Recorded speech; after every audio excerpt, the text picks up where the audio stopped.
Good afternoon, everyone. Welcome to Ham Radio Basics Live, Season 4, Episode 31, Walt from Coastal Waves and Wires Rebroadcast. Hope everyone is doing well today. I have absolutely been slammed this week at work and had no time to go ahead and prepare a show for Ham Radio Basics Live. So what I thought I'd do is give you guys an exceptional treat today and replay my broadcast from when I talked to Walt from Coastal Waves and Wires. Walt is truly one of the great guys in ham radio, and I know you really enjoyed this time with him. So without any further ado, let's play that clip in its entirety. Good evening, everyone. Welcome to Ham Radio Basics Live, Season 2, Episode 17. Very special guest, Walt from Coastal Waves and Wires.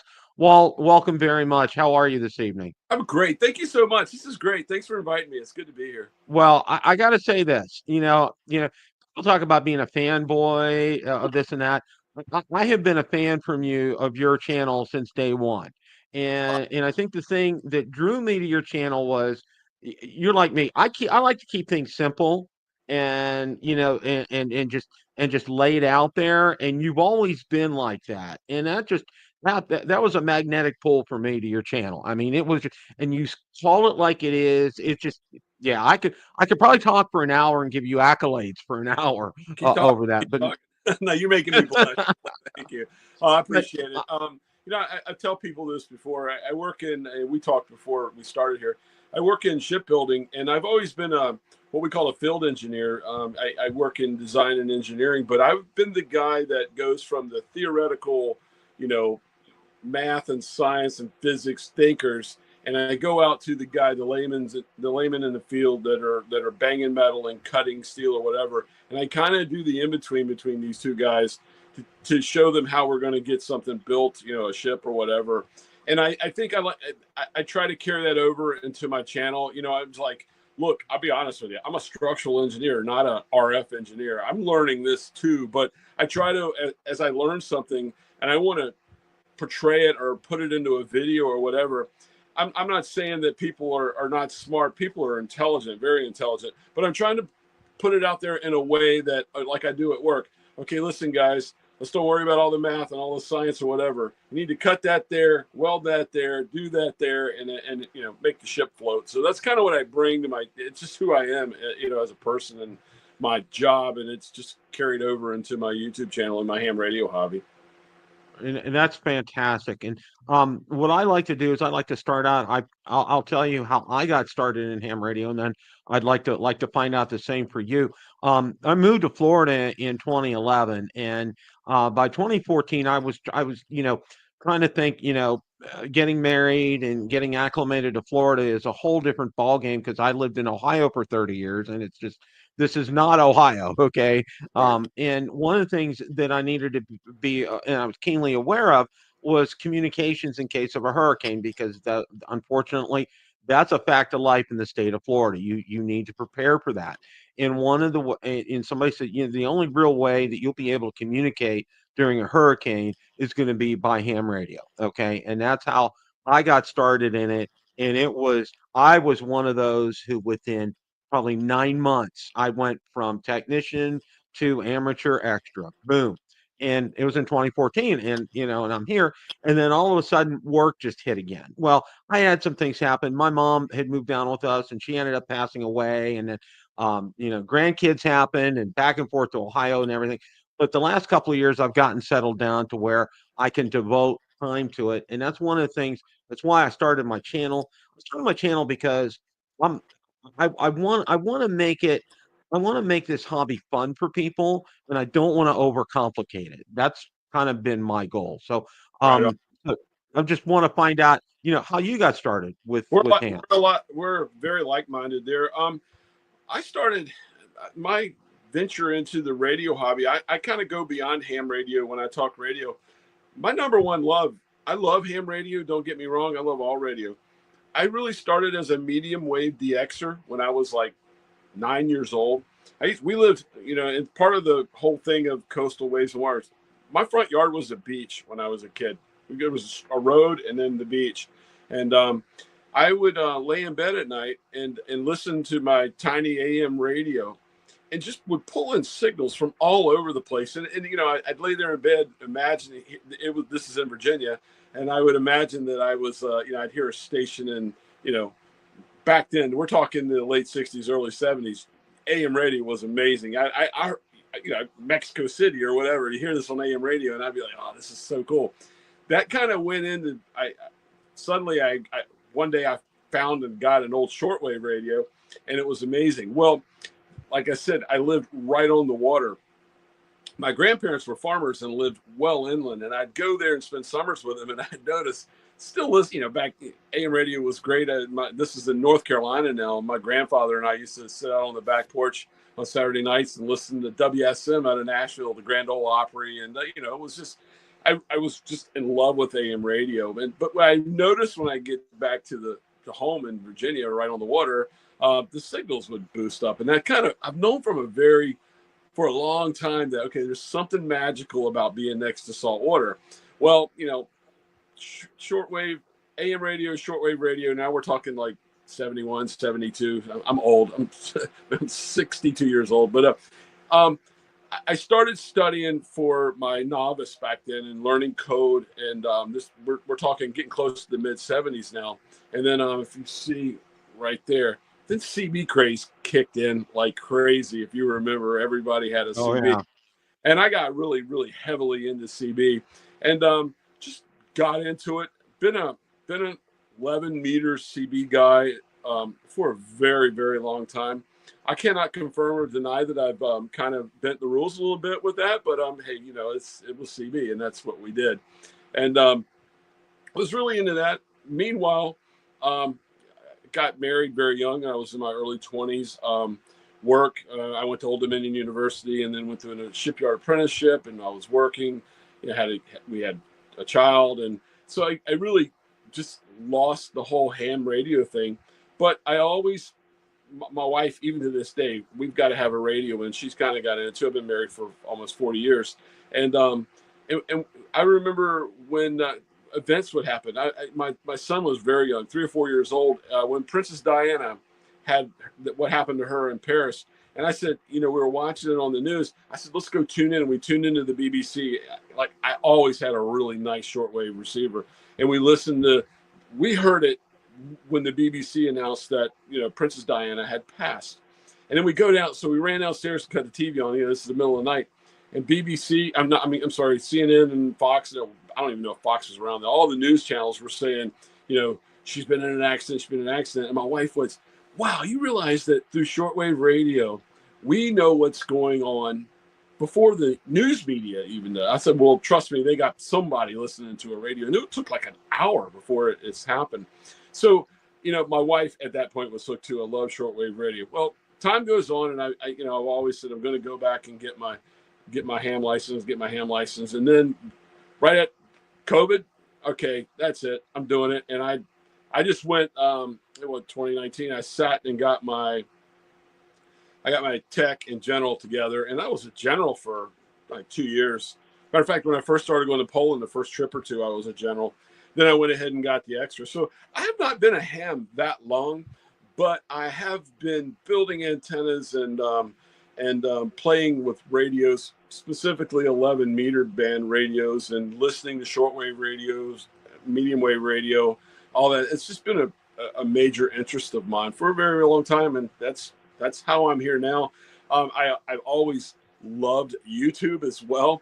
When I first got into YouTube, it started because I used to get on, and I know you're there too, where all of us, with social media, there's a lot of groups I'd be on Facebook. And I was on my way to Kauai, Hawaii and at this point I was a general, and I was like, I was going to build an antenna. I was going to be staying right at Hawaii. All the hotels are basically at the beach. I was going to be working on a base there. And I put out this thing on, it's like, hey guys, I'm going to Hawaii. And my sketches. I sketched up this little vertical antenna, and I posted it on a site, on a Facebook site, and said, I'm going to build this vertical. I'm just taking my Zygu 5105, the little 5-watt thing or whatever. And I just got bombarded with, you're an idiot. You don't know what you're doing. You're not going to all the way. Kauai's the last island out. You're not going to make any contacts out there. You're, you're all wrong anyway. You should be building a dipole, not a vertical. And I know vertical antennas, even at this point with, by salt water or whatever. And they're just bombarding me. I said, you know what? I'm going to make a video of this. I'm going to video it, start a channel. And I put it up and I had success. And then from that point, it snowballed. I was like, I like this. And I just kept making videos. And here I am. In my wildest dream, I'm getting ready to I'm coming up on 20,000 subscribers.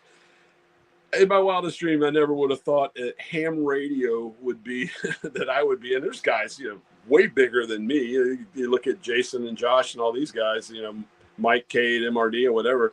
These guys are really rolling. And I would have never thought it. And I try to be true to myself and my hobby too, and to people that I really appreciate, people that subscribe to my channel so much, because, I just got back from Dayton, and, people, I'm not going to say who, but there's a couple different YouTubers pulled me aside and kind of gave me the gears, gave me a hard time, where I've kind of ragged on them for showing so many products and not, and that's not my thing. I said, I'm not going to be bought or whatever. And they kind of really gave me a hard time about it. And I'm sorry. I mean, I didn't mean anything against them. I just who I am and what the channel is to me.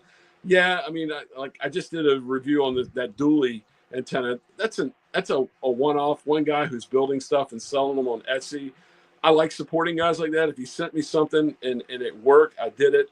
I did for a while. Chameleon was really hitting me hard, and I did a few videos on them, and that was kind of the point. I liked it. Their stuff is great. Their stuff is expensive. And I was sitting there thinking, morally, I'm trying to get these people into the hobby, and right off the bat, I feel like I was trying to take money from them. Nothing is Chameleon antenna. I still use the stuff they gave me. I love it. It was great stuff, but I made a decision right then. I wasn't going to be a guy that was trying to take hardworking people's money from them, and not even just so I could get something for free. And so that's who I am and what the channel's all about. And I'm not saying, listen, if Zygu sends me the 6200 for free, I'm taking it. You know what I mean? It's like, I'm not saying I wouldn't, but that's kind of, what I am and what I'm trying to be as a ham YouTuber. I love YouTube, and I'll be honest with you, my favorite YouTubers aren't ham guys. There's so many YouTube channels that I watch. I'm a Jeep guy. I watch Jeep. I'm a boat building, sailing guy. I got guys that do that I just enjoy, and I kind of learn from them as well when I watch them. I try to okay, I want to do my channel something similar to that. So that's me. Well, and it's real interesting because I'm on a similar track myself. I actually got started in YouTube back in 2017. I have a drone channel. It's called Bill the Drone Reviewer. And on my wildest dreams, I didn't imagine that taking on. I'm pushing 15,000 subscribers. That thing has exploded. I mean, a lot more than I ever thought it would. Tuesday nights, I have one of the most popular shows on every Tuesday night at 8 o'clock Eastern. I had the CEO of Anzu Robotics on last night. Cool. It's another drone company. He started out with DJI and just finding out what they're doing. And that's kind of how I got started on the whole YouTube thing. And I wanted to kind of carry over my whole gist with my drone channel was, I want to keep it simple and I want to make things presentable, because a lot of guys will do 20-minute, 30-minute videos. And I know I've read study after study is, after 5 minutes or so, people are going to lose interest real quick. Okay. So you need to kind of boom, boom, boom. And that's what I do with almost all my videos is they're about 10 minutes or less, because, the more I talk, and if it's more than 10, 15 minutes, I'm going to split it up. I'm going to put a part 2 out there because I want to keep people's interest. Okay.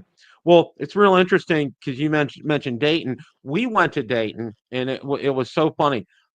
We stayed on the west side of Columbus. My kids live in Columbus, Ohio. So it was kind of a dual purpose trip for us. Our grandkids are there as well, too. So we stayed on the west side of Columbus because I know that area like the back of my hand. My 2 older children went to Cedarville University, which is a stone's throw away from Xenia. So I took my wife past there. We went there. We got there. It was pouring down. Probably Friday. It was pouring down rain. I mean, it was horrible going there. Okay. We get there, park at the high school, take the bus over, and then, we're there for probably a good 4 or 5 hours. I only ran, and I couldn't believe it. I only ran into one YouTuber the whole time I was there, Frank from Tank Radio. I didn't see anybody else, and my eyes were out and looking and engaging with people. Well, in fact, the only other person that I saw was Ray Novak from ICOM. Um, I didn't see anybody else that I recognized, but it was so. And I'm comparing it to Hamcation because I've been to Hamcation a couple of times and I saw everybody there. I saw all the YouTubers there, but I'm going there to Hamvention and I'm like, I didn't see anybody there. That's We wild. still had a good time. I saw everybody pretty much, but I knew like Mike, KMRD and guys like that. I knew where they were going to be. We talked beforehand, you know what I mean. So that's kind of how I knew where we're going to be in a camper. We're going to be back over here. Come see us or whatever. So I kind of knew where those guys would be at. I learned a lesson though. There was so many people. You're one of the people that I wanted to see there that I didn't. I think next year, if I do go to Dayton next year, I got to see schedule wise if that will happen. If I do, I think I'm gonna put it out there and have like maybe everybody have like a meet and greet at one spot. You know what I mean? Just get it out there way ahead of time. Because I feel terrible. Not that I'm, I don't think I'm like Mr. YouTube star or anything, but it really it bothers me when so many people goes, oh, I went all the way there just to hope to say I could meet you all, and I didn't get to see you, whatever. And I'm a softie. I feel like a jerk. You know what I mean? I'm like, oh, I'm so sorry, man. I wish I would have seen. No, I know what you're saying, and I think a couple of things for me. I think we're going to stay in the Dayton Xenia area next time instead of Columbus. And I do know they have that what do they call it? 4 days in May or something. Right. That I think it's like on Thursday night where a bunch of the YouTubers were there, and I saw that. I saw Mike K at MRD, and a lot of the guys were there for that. And I told my wife, I said, let's go. We're going to go a little early. We're going to do that. Go there a little earlier and catch that because I think that'd be a good chance to connect with some people. Like I said, I connected with everybody over in Orlando, which was I mean, it's just we'll see. And the whole scale with Orlando is okay. It's really only basically two buildings in Orlando, okay? Because Right. all the vendors are real. I don't know if you've been there or not. Not I yet. mean, I think I'm going this year. I really want to. yeah, most of the vendors are in one building. So I mean, it's like you're going to see everybody there, and it's super packed, super Right. crowded in here. But with Dayton, it's just like super spread out. I mean, it's you're all over the place. And the other thing I was telling my wife that amazed me was the people standing in line at the food trucks. I'm like, okay, you know what? It smells great, probably is great, but you know what? I didn't come here to stand in line at food trucks. I Okay. wanted one of those legendary pork chop sandwiches, but I never got one because I wasn't going to wait. Oh, I know. I talked to Mike from he lives up in New York. He's a good friend of mine. I've had him on the channel before and he said yeah, he had one of those and he said it was worth it. He said it was good. So, kind of getting back to some things about that. I mean, it's always I had a good takeaway from that. It was a good time, and what was so funny, and this just kind of blew me away. You know, I had known that ICOM was going to be doing some kind of presentation or whatever there, and I went over and I knew Ray was busy talking to other people. I shook his hand. I've met him before. He knows me. I've had him on the channel, and and it just so happened he was standing over the display case where this X60 was. So I totally on purpose accidentally got it, but then I go back and I'm looking at the film. I go to my wife, oh my gosh, I got all that. It just like Yeah. it kind of surprised me. But Cool. and I put a video out about it. And what kind of got me was, it's like a lot of people are saying, well, they're super secretive about it. They're not, and you know what? I'm taking it from the standpoint, Icon did something unique. Okay. They, as far as a marketing aspect, all right, it's gotten people talking. I mean, good, bad, or indifferent, but it's really garnered a lot of interest and gotten people talking about things. Well, what's this going to be? Is it going to be like an SDR, like a flex radio? Or is it, just a whole, it started a nice chain of things out there, which I thought was pretty good. Yeah. So, I went but over and checked it out. I mean, if people that know me know that I'm not an ICOM or a Yaesu guy, but I had a Yaesu 851 and I didn't like the menu system and all that. I sold it or whatever. I'm a cheap radio guy. I just like cheap, inexpensive radios because more is better for me, I guess. well, I couldn't agree with you more because I ended up Radio Oddity gave me a content creators discount, Yeah. and I got a 6200. And so far, so good. I've been pretty impressed with it. I haven't had a chance to. We're dog sitting my beautiful stepdaughter's Shih Tzu, which is a puppy, and it's like Right. a full-time job. But I haven't got a chance to hook it up to a vertical, and that's what I'm going to try to do this weekend. But so far, so good out of the box. I'm pretty impressed with it. The only thing that kind of frustrates me is, I really wish they would have done something with a touch menu system, because you got to push those buttons, and then you got to turn the outer knob to go ahead and go around in the menu and stuff. And it's a little cumbersome with that, but all in all, I'm pretty impressed with it so far. So I'm I crossing my fingers. have a love-hate relationship with Radiodity. I actually went through, I took one night, I was bored. I went through comment after comment in my videos, and I cut and paste over 100 comments from my videos where people said, "Well, I bought a G90 because of you." Well, I put them all together, and I put all this together, and I emailed, and I've contacted Radiodity, try to get in their program with them. I emailed them this or whatever. It's like, this is just the people that commented. Over 100 G90s were sold because of me. Hey, could you guys like maybe give me something to review or whatever? I've done that more than once. I've never gotten a reply from them. I don't know if someone Wow. doesn't like me, if I've ticked them off or whatever. But so I mean, I have nothing against Radiodity. My God, I purchased a G90 from them, a 5105 from them. I purchased my XPA 125B amp from them. I purchased a X6100 from them. I've since sold that. Zygu speaker. I mean, I have just dumped some money into them because I really do love the Zygu brand. I don't know if they love me. So I'm kind of like, I see all these people getting all these radios. I'm like, what did I do? I mean, I did nothing but sell radios for you. And I don't, like I said earlier, I'm not trying to be a salesman, but I always tell people the G90 is the radio for like $400. It's a shack in a box. It's everything you could imagine. It's just enough power with 20 watts. I mean, it's my dream radio. And if someone makes a radio that'll compete with that's a better radio than that, I'm just like, I'm switching teams because this team hadn't been as good to me as I had been to them. I know that sounds like sour grapes, but when I see people like my friend Mike, he gets the G106 in the mail and then he throws it out in the lawn and jokes on it like it's dog manure or whatever. And here I am begging them for one to review. You know what I mean? It's like, come on, guys, this is crazy. So that's my that's my kind of aggravation with Radiodity. I mean, I'm sure there's some good, but maybe I just not as popular as I think I am, and I'm being a little bit, egotistical, thinking they should do something for me. But I did show them the evidence, and I would have thought that they would. Yeah, that's tremendous. I mean, eventually, I got to think that they'll do something for you. Well, see, I have the same thing with drones, okay?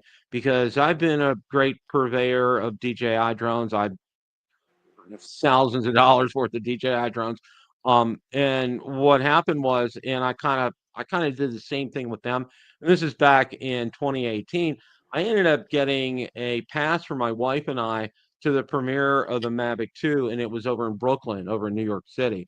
And it was the last time they did an in-person event, because every time they release a new product now, it's all done online. They don't do it anymore in person. So we got a chance to go to that, which I thought was pretty cool of them. I mean, and then I find out, I was getting myself acclimated to the world of ham radio as well too, and I find out, well, no, they don't, and I'm thinking like the Joshes and the Jasons. Oh, they give them radio. No, they let them borrow a radio and then they get it, but then they have to send it back, kind of a thing. Which I thought, it's like with drones, they give you the drone and they want you to do reviews on it, okay, and Right. you get it out there, and they let you end up keeping the drone. But and I'm finding out with like Jason, Josh, others, they'll send them a product, but they got to send the product back. So that Right. was kind of it's kind of like getting used to that, which I thought was a little bit different. But you know, one of the things that I've always been interested in with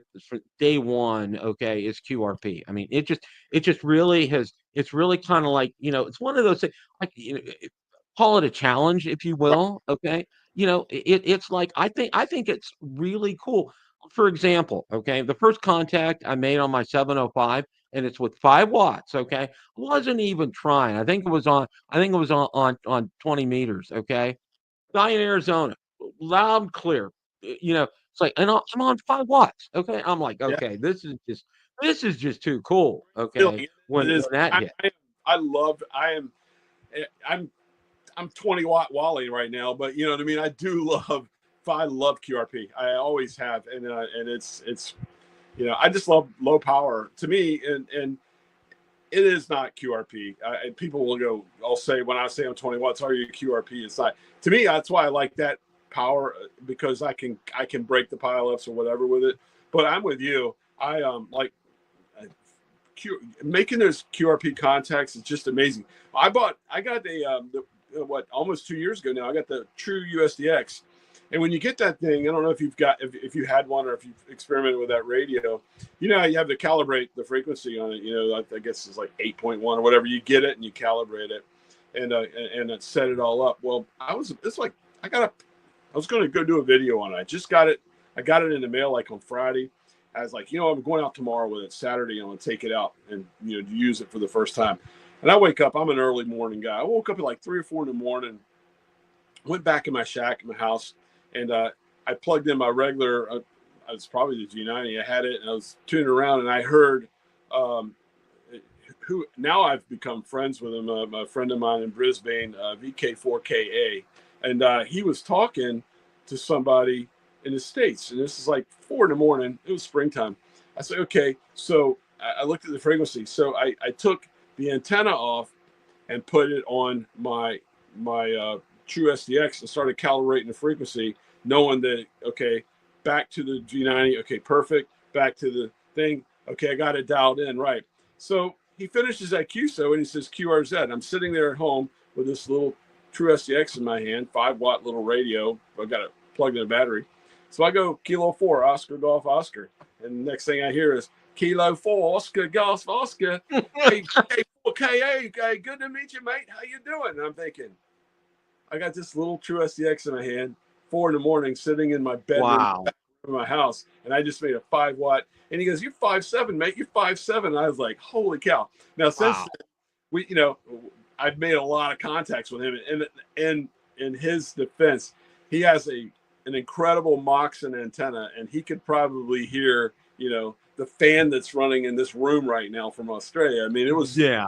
he was doing, but just that thrill of knowing that I got through with that little thing with five watts was, man, how exciting is that? So I hear you when you say QRP. You're preaching to the choir, brother. Yeah, and well, okay, for me, where I live, it's kind of problematic for me because I live in an HOA, okay? And I'm friends with Bob, HOA Ham, okay? And Mhm. he's another Tampa resident. He lives right across the bay from me. And he's done just some incredibly unique things to be able to do that because I literally it's like the military around here. I mean, no, I mean I'm lucky, when I set my vertical up, I do it. I have a Chameleon MPAS 2.0 and I set it up in the backyard because nobody can see me from the backyard because we have trees in the back and from the front, and nobody can see with the sky and everything. And that's how I'm good. But recently they allowed us to install 20-foot flagpoles. So what I'm going to do is I got to get it approved by the HOA, but I'm going to install a 20-foot flagpole and then run it up to the house and then drill a hole in the wall. That's like Yeah, my wife hears that go la la la. But no, gonna do that. And I told her, I said, DirecTV does it all the time, so there's no yeah, problem with that. My only concern that I have is we don't pay. We have our lawn maintenance is taken care of for us, but there's sprinklers that run throughout the grass. So I got to be careful with running the coax from the flagpole to the house. So that's been kind of like it's kind of been a sticking point because somebody said, you're going to have to go underneath. Somebody said you can just do it on top and everything, and I got to take a look and see because I don't know how far down that is. Because if it's Right. not too far down, I'm going to have to go underneath. But if it is kind of far down, I can probably just go on top. So Yeah. that's my whole thing because I'm all set up. I'm ready to go. Behind me is my work setup, my workstation, but it's also going to serve as my ham shack back there as well too. So I, that's kind of where I'm at. I'm in a somewhat similar situation. I'm in a historic district, and you're not supposed to have ham radio antennas around me. But fortunately, my condo is on the top floor of an old building that was built in the 1800s, and my back room, the window out is to the fire escape, and it's kind of hidden away from everybody. So I put an old vertical, you've seen them, the Taurus Harvest or the Euro Sigmacom HF360, the no radial, whatever. But what I did was I ran a ground wire it's a metal roof out there, flat, from the ground side, and just like screwed it into the roof. And like I said, I made that 5 watt, QSO to Australia. I make them all the time in the morning on that compromised antenna. But I'm lucky. But every day I'm just waiting, and it's been up there now 3 or 4 years. I cringe. I was like, sooner or later someone's gonna go, hey, what's that? It's like, it happens. It happens. Yeah, and that's one of the things for me. It's like I'm okay with doing what I'm doing right now, but one of the things that's really kind of been a challenge for me is trying to do POTA down here in Florida because our state parks, there's two things that you have to contend with in the state of Florida. One of them is called alligators, the other one is called snakes when you go to state parks. It's Yep. just a fact of life. And the nearest state park to me, see, I don't have one that's close enough to me, so it would be kind of a distance for me. So I'm kind of like, that's why I haven't. It's not that I don't want to do POTA. It's just that's my whole thing. I mean, I'll talk to guys at parks. I'll do that all day long, but I haven't been able to do that. So I'm kind of trying to figure out a way to go ahead and do that. I may do that from I got back in December, I got a Toyota Tundra, and I'm looking at some options to do HF out of my Tundra, and that's one of the things I'm considering is I can drive to a park and do it from inside the truck. So, Well, so that's that's where I'm at right now. If you've seen over the last few months, my Jeep is basically my ham shack. And it's a mess. I don't have anything like really permanently installed there, but I'm starting. And I think I'm going to add that to the channel. Some people might not like that, but I'm kind of incorporating a little bit more Jeep stuff into it because I just love Jeeps, and I really the idea, and I have this thing that I really want to make this Jeep, with, and like right now I have the drive on flagpole holder that I can put my DX Commander in or my Spider Beam in. Now I have the permanent 3/8 fitting in the back where I can, like I just drove from Virginia up here to Rhode Island with played around with different antennas. I got to find a way to kind of semi-permanently mount the radio on the inside, but I'm probably going to be here for a while, maybe even through the winter up here in Rhode Island, and I know it gets cold, and the opposite problem that you have. So I'm probably do POTA sitting in the Jeep. Like I like to go build an antenna outside, and it's funny. I plan videos, I have ideas, and I make the thumbnails ahead of time. I just did, like an hour before this, I just made a thumbnail and I just called it my ham radio shack is a Jeep. You know what I mean? And that's like yeah. that's an idea. I don't know if I'll do the video, but it's just an idea. But a Tundra, you got, once again, it's a great vehicle to do that. And Oh yeah. Well, like you, okay, I'm a Tundra enthusiast. I actually started a Tundra channel called Tundra Nation oh, Basics. cool. And it's really I'm pretty close to I'm almost 800 900 subscribers, and it's really picking up steam. And what's really picked up steam lately is they've had a massive recall on the engines for Tundras. Right. I don't know if you heard about that, but one of the plants where they were building the engines, metal shavings would get inside the block, And eventually what happens is it seizes and it's a complete failure, and they've had to rebuild engines. And it's like, well, and what I did was the first oil change, I said, get me the filter. Okay. And what I did was when I got home, I dumped the Appreciate it. filter out and Yeah. I let it drain into a cup, and I took a look, and I looked and I didn't see any metal shavings.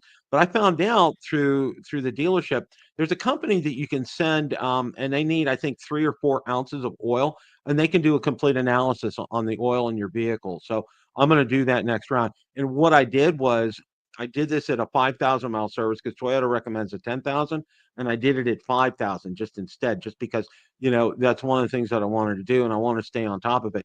And the other saving grace that I did, and this was totally by accident, couldn't find. I was looking specifically. I wanted to get a red Tundra Limited 4x4, and it's like they were still at the time back last year. It was still trying to pull teeth, trying to find it. But I told him, I said, okay, let's add this in the mix and see if it helps. Let's go and take a look and see if you have a hybrid. I did that. I had it within in like 3 or 4 weeks. For Well, some reason, they had more hybrids available than non-hybrids. And it's so funny because I'm down in Florida, and I wanted to get a 4x4. I did not want just a rear wheel drive only. Okay. I wanted to have a 4x4 with this down here. And everybody asked me, what do you want a 4x4 in Florida? And I said, well, you know what? Understand, when you live down in the state of Florida, you have these things called torrential rainstorms. Okay. And you need to have a 4x4 down here. Okay. That's not kind of not optional. Okay. And that's something I've always had down here in the state of Florida, whatever vehicle I've had, because it's just, you need it. I mean, it's just because you get that rain, and sometimes it's more than just a couple of inches, and you need that power with that truck. So but that's for my channel. And what's real interesting, and one of the things that I found out, Walt, is I have some of the guys in the chat follow me on my drone channel, and I have some guys here follow me from my ham radio channel, follow me on the drone channel as well, which I thought it's kind of a neat that crossover. is I've great. kind of That's a good kind of cross. had that. I like that. And there's some really good people, and and that's one of the things I've tried to stay out of the fray. And I know you mentioned, you know, if somebody said, like, for example, on my drone channel, okay, I get offers to review things all the time, but they're not drones. They're selling me heating pads and Yep. stools and Yeah. just other Well, stuff. And I'm like, I get those all the time. I mean, time out here, yeah. guys. That's not what my channel's about. So, but anyway, Hey, while I'm thinking about it, you mentioned something. I used to own a Porsche, and the Porsche I owned had the intermittent. It was called the IMS bearing, and it would fail. And similar what you're talking about with the Tundra. What I did, and what was one of the general things for us Porsche owners did, was get a magnetic um, oil pan plug. And then when you change the oil, if you pull that off, if there was shavings in that, you would see them. They would stick because of the magnetic drain pan plug would do that. I don't know if the Tundras, or if you could get those, but I yeah, always did that's it. a great point. Yeah. Yeah, I'm going to talk to them next time about it. Well, it was when I had mine in, you know, I had to wait 6 months to get a second key fob. It was ridiculous. I was out on the forums and I kept asking people, I'm like, okay, guys, it's been 6 months. I still don't have I paid $70,000 for a truck and Well, I don't have a second key fob. yeah. But finally, I called Toyota up and they finally said, you're in queue. You'll get one before the end of the month. Sure enough, I got it, notified me the app it was in. And while I had mine in for service, they went ahead and they programmed it. So I got a second key fob because my wife has been beating my eardrum. I want my key for your truck. So it's like, okay, you got it now. But that all went well. One of the things for me as well too, and when I got started out, did a lot of basic videos, and I did things like on ARRL, and I wanted to do some things, when people would come to the channel to answer a lot of questions, because people will ask, what are the 3 categories of licenses? How do I go about getting them? Everything, and that's one of the things I did. I spent a good month or so putting some videos together and getting them out there to kind of like set a level playing field so people could have a place to go and explain it in English to them and not Right. explain it at 100,000 foot level, meet them right where they're at. And, I'll tell those are you, the the first time I saw you, the thing that attracted me was the name of your channel, Ham Radio Basics. Is just a great name. I like it, and I think you hit a home run ball there when you named the channel. Thank you, Walt. Who's really helped me a lot has been Jason, because I've behind the scenes, he has been absolutely fantastic with me. He helped me find a time slot to do, because I don't want to step on other people's toes, because Yeah, that there's other time slots. So that's why I'm on, and it's actually, this works really well, this time slot for me. He's been fantastic. From also from even stupid things like helping me get T-shirts and other knickknacks for the channel. He's been really good and very helpful. And, I really appreciate all that he's done. Josh has been helpful as well, too. I've asked him a lot of questions. He's been very helpful. 'Cause I wanted to get, I want to get out there and make sure, I want to get the message out there, because, we're the front line out there for ham radio right now. Irrespective of. everybody goes straight to YouTube when they're getting into something new. I do it. You do it. Mhm. That's It's not ARR. We're the new ARRL. Okay, we are it. Okay, and that's why people come out to us, and they come out to us to get facts, and to get information, and to find out, and to do things simply and straightforward. And it's like, well, I'll watch your videos. I'll watch Michael Martin's videos on antennas, which he does a fantastic job on. It just, I learned so much. Mike K at MRD, Smoking Ape. These guys, Steve, temporarily offline. You know, just they get into the nitty gritty, and they explain a lot. They go down to the granular level, which is fantastic. And that is great. And they've been there for me, and they've helped answer questions for me as well too. So it's kind of like a partnership. That's how yeah. I look at this. It's a community, like I say. It's just a great Hmm. community. It really is. Um, and like any community, there's guys that are really good, and there's bad guys and everything else. It is what it is. But it's a great community. I'm so proud to be a part of it, and I love it. And I just like my thing that really bothers me is time. I work 9-10 hours a day, and then I try to. All right, I got a little bit of time. What am I going to do? Am I going to go play radio and put up and film a video and do this? Or am I going to go sit and answer this whole week? I haven't replied to any replies on my videos or whatever. And going and making a video and playing ham radio always wins. And I kind of feel bad sometimes that I miss comments. I miss emails. I'm just horrible about it. And it's only because I think when I retire and I don't have to put in, 45, 50, 60 hours a week on a job that isn't ham radio, I can stay on top of that. I don't know if that's hurting me or what. And if people, I try to convey that in my videos, guys, if I missed you, don't take it personal. It's just like, I'm busy. You know what I mean? That's the Oh problem. yeah. I'm 100% with you, Walt, because it's like, I'm running 3 channels, and I'm trying to crank out at least a video a week per channel. Well, with the drone channel, it's easily 2, because and with this channel, it's easily 2 because of my live streams that I do. But answering a lot of these comments, and that's one of the things I wanted to do, was because I saw, and I got, and this is he was a video photographer, and who was doing drones, and I commented on several of his videos, and I never got responses. And he's pretty big, but it's like, it really kind of took me aback. And I said, you know what?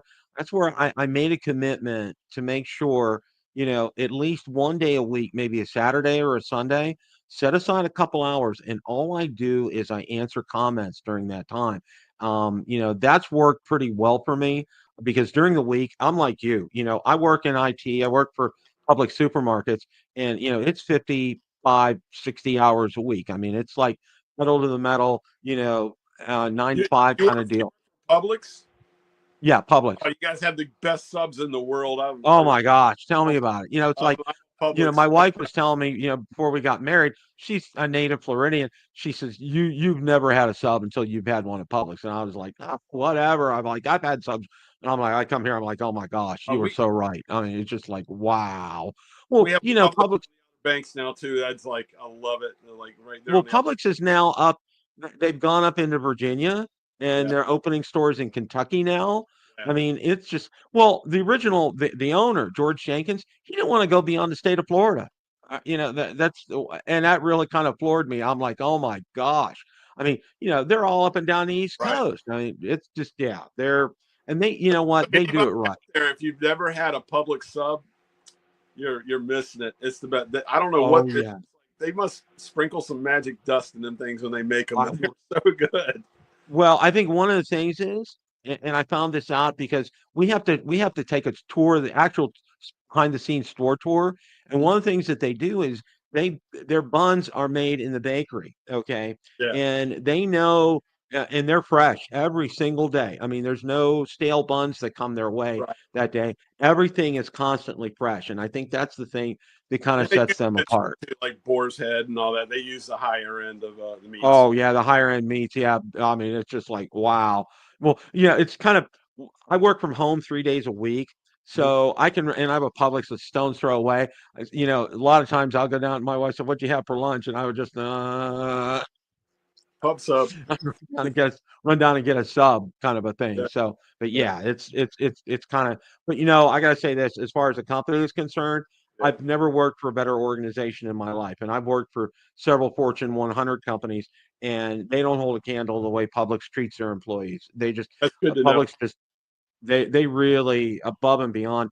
And I'm going to be really proud to retire, and kind of sad because I really like my crew that I work with. But when it comes time, it's in the rearview mirror. You know, see you guys later. It's, I'm I not hear gonna you. I'm not gonna hang my hat too much on that. But um, one of the things for me with ham radio, and somebody said, when I first got started, was, go to try to find a local club. Go get hooked up with a local club. You need to get hooked up with a local. And it was like beating my drum, beating it down. So there was one here local to me, very close to me, but I ended up finding out I'm going to be 66 next month. I would have been the youngest person in that club. Okay. That's my first club. I was the youngest person in my And, back then.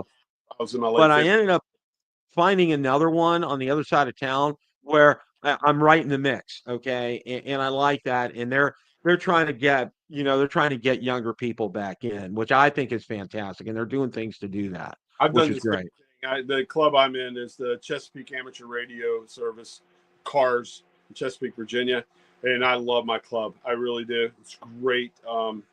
It's a great club, and I'm sad that I'm not going to be there for field day this weekend with them. I mean, they have an amazing club, and yeah, you know what, I got by. I started without a club, and then I joined a club that was, like you said, I was the baby, I was the youngster, and all they wanted to do was just get together on Saturday mornings, all go together, have breakfast, and talk about their ailments, and that's just like, that's not what I wanted in a ham radio club, so. I hope none of them are watching. I'm sorry, guys. I'm just being Well, no, I know exactly what you're saying because that's one of the things, for me, a ham radio club should be an extension. I look at it as an extension of YouTube. All right. yeah. Hey, I need some help installing this antenna. I'm gonna be putting this in. I need a couple of hands to come out and help me with this. Can you guys come out? That kind of thing. That's what I look at a club as a club to do. Okay. And then maybe have some meetings every now and then, have some guest speakers, which is all right, but these breakfasts and things like that, okay, it's all well and good, but the whole main thrust behind something like this is, hey, I'm going to need some help. I need to do this. I got questions.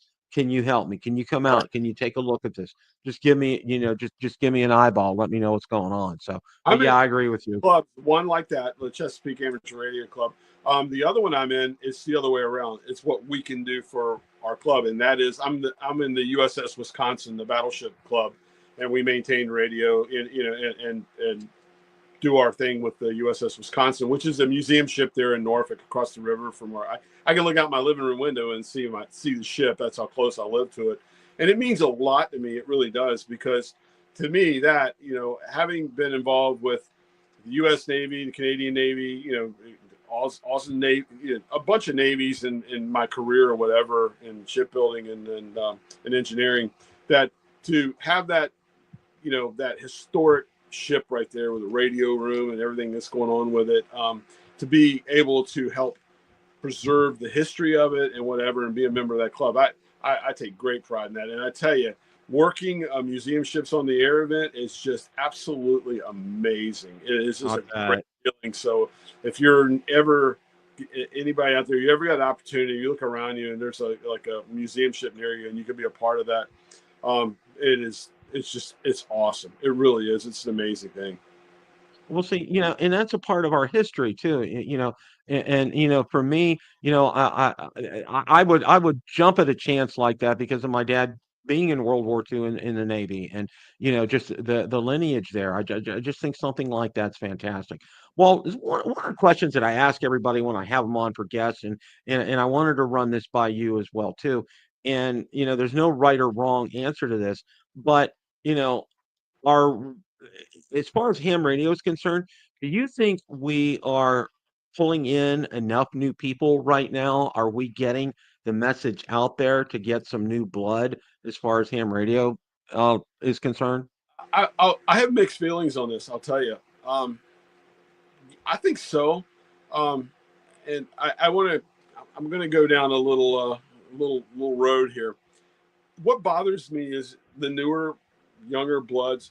It's a good thing that they're in it, but they all want. It seems to me like FT8 and that side of it, which needs to happen. It really does. I'm old school. I'm an HF guy with voice and attempting CW, whatever. My worries are that we're not, that part of the hobby may start tapering down and digital modes and all that may take over. And I know I sound like an old, grumpy old man.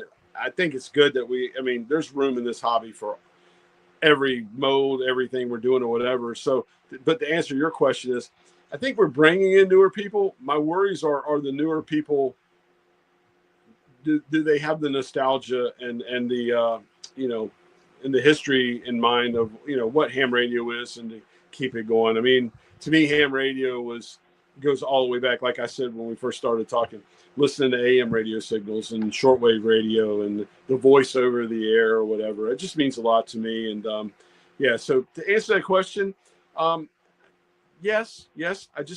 I hope the people coming in don't forget us old guys and how we did it. And this goes right back. I've had videos out about grumpy gatekeepers or whatever. I don't want to be a gate. I'm trying not to sound like a gatekeeper. I think we're doing okay. I just hope that these newer people coming in appreciate the history of ham radio and how we got here. Well, one of the things that really impressed me was I had the CEO on of Ham Radio Prep, and I couldn't say enough about him. He's in his 30s, Mm-hmm. and just extremely gung ho about it. Ran into him at Hamcation and Professor Jim, and what they do, and I just they do what they so well, and so many people have become hams because of them and have gotten their licenses because of them. And I think, and I told him, I said, when I saw them, keep your foot on the gas pedal. Don't let up 1 second on this. You guys have really hit something on this, and I think it's fantastic what you're doing. And what I've done each year, every December I give away some swag and everything. But one of the things that I always like to give away are a couple, I'll call them scholarships for lack of a better term. Um, you know, um, with Ham Radio Prep, I think it's like 50 or $60 where you can take all the classes and pass them. I'll give away at least 2 or 3 of those because I think that's money that's well spent. Because I think if somebody's going to go ahead and take that, they're going to go ahead and it's really kind of foolproof. And that's why I'm trying to get my wife into getting her tech. And I think maybe I might be able to do that with this because she got to meet them as well, and they're wonderful. I had him on for a show. He was fantastic, and he just has a great attitude about things. And I really like where they're going with that, and I think people like that are the future. And I gotta. You talk about your wife though. Don't. I don't know if I recently, a couple weeks ago, my wife and I were camping. I don't know if you saw the video, and my wife operated with me as a control operator. And I asked her, people go, there's a tech coming. And my wife said, I really want to do this some more, but I want to do it the way we just did it. I don't care about getting my license. I like being Mrs. K4OGO, and with you controlling everything and just let me like talk to people. And there's nothing wrong with that. I mean, guys, if you can get your wife, I can't believe I got my wife to that level, and she really wants to do it some more. That's my advice and recommendation. Get them out there and let them get excited about talking to people and having fun with That's it. a good point. That really is. I mean, and that's the thing. You get people excited. It's like, having Boy Scouts in and having them and getting them engaged and getting them excited. And it's like, yeah, they're going to take off. And it's the same kind of thing here. So that's fantastic. That's a great tool and a great resource. It's really cool. And my wife has always been into my radio side from the listening side. I mean, we always joke every Saturday we'll look at each other. You know what tonight is, and my wife will go, "It's Art Bell Somewhere in Time night," because we listen to that on Saturday nights on the radio, on AM or shortwave radio. So so to get her involved and actually pushing the key or whatever and talking, that was a fun time for me. And like I said, she says, I don't want to take the test. I don't want to study for it or whatever. Why do I need that? I got you. I'm like, okay, you got me. Like, Well, what's real interesting, and I kind of want to wrap things up here. I was a lot like you when I was growing up, 15 and 16 years old. I think I'll never forget. I think it was for my 15th birthday. My parents got me a 9-band realistic AM/FM shortwave radio. Okay, and I went out. I'm from Pittsburgh. I went out on a back porch stoop, and I had that antenna all the way up in the air, and I was pulling in stations all over the world. And I was mesmerized. I would stay out there until the batteries would die. I mean, it was just, that's awesome. I was just so enthralled with it. And that's how, I got, started in the first place. The other thing I want to mention is this, and I kind of think you're right, with the FT8 kind of a thing. I'm not, here I am, I'm in IT, digital modes. I'm open to everything. Okay. And I think you kind of get my gist where I'm coming from as far as, QRP is kind of my thing. It's like what I really enjoy doing. But you know what? I'm open to everything. But I think you're right. I think we need to accept everybody, and we need to make this open up our arms wide to get people in here. And and I'm kind of like you. I like voice. I like HF. I like making that QSO. I like hearing on the other end. That's just who I am. I mean, that's just and always who I'm going to be. So, do you have any words of wisdom, any closing thoughts, Walt, before we wrap things up here? No, just I think I do. It's something I really want to convey to everybody. Stop overthinking. I did a video on this a couple months ago. The one thing I think that hurts ham radio is the people that think that every antenna has to be perfect. You have to calculate your loss in your coax. You got to know how you're radiating, what's going on or whatever. Just put a wire in the air, hit the SWR button, get it down, get on the air and play.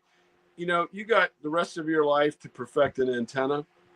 Don't listen to, I call them the drive-by engineers that tell you you're losing this, you got lost there, you'll never get out, whatever. I think that if I can, anybody that's new to ham radio, take the two of us, everybody, at grain of salt. Go have fun. Don't listen to it. You pick and listen to the guys that are telling you to just go have fun. But don't worry when someone's saying, "Oh, you're doing it wrong," or "That won't work," and then that's kind of how my channel started when someone told me that won't work. Prove them wrong. And you know what? You don't have to be a rocket scientist. There's nothing wrong with just being the guy that pushes the mic, that memorized the answers to the question, got a radio, pushes the mic, and talks. That's what we're doing. We're pushing mics and talking to each other and making contacts. You don't have to be an expert at antennas. You don't have to build anything. You don't have to build balance. You can go out and buy everything, snap it together. If you're pressing the mic and you're making contacts, you're enjoying ham radio. And that's really what it's all about. And you just really kind of hit the nail on the head, Walt. It's like, I think I've heard it referred to as analysis paralysis kind of a thing. You overanalyze stuff and you think too much, and it's just like, and what I say on my drone channel, get out there and fly. Okay. And here's the other thing, get out there, key that mic up and make some contacts. Okay. Right. Get your antenna set up and just do it because, I see, and one of the things before we wrap things up here, I see a lot of people, oh, the solar cycles are blah blah blah, and it's like, oh, it's horrible, it's horrible. I said, well, you know what? Okay, get out there and try it anyway, because you know what, where you live, it may not be affecting you. All right, so get out there, and don't just be stuck on 10 meters or 20 meters. Go around, take a look and Yeah, see, because stranger things have happened, because some bands, oh, that's only a daylight band. That's all. Oh, you know what? Try, just be creative, and exactly. just and go out there and do that. Well, I can't thank you enough for coming on tonight. Like I said, you're one of the guys. I love your videos. Just keep doing what you're doing. Keep being you, okay? Because Thank you. you is just absolutely fantastic. And we'll get you on in a few more months. Stick around, while we wrap things up here. But I want to thank everybody for stopping by tonight. We had a wonderful crew out there tonight. Just absolutely wonderful. You guys did great in the chat tonight. Fantastic. Really appreciate that. Look forward to, I got a 62. I'm working on getting my 6200 hooked up to my vertical and getting out there and making some QSO. So I'm really excited about that. So look forward to all that. Guys, as always, it's a great day to make a QSO. 7 threes, everybody. 7-3.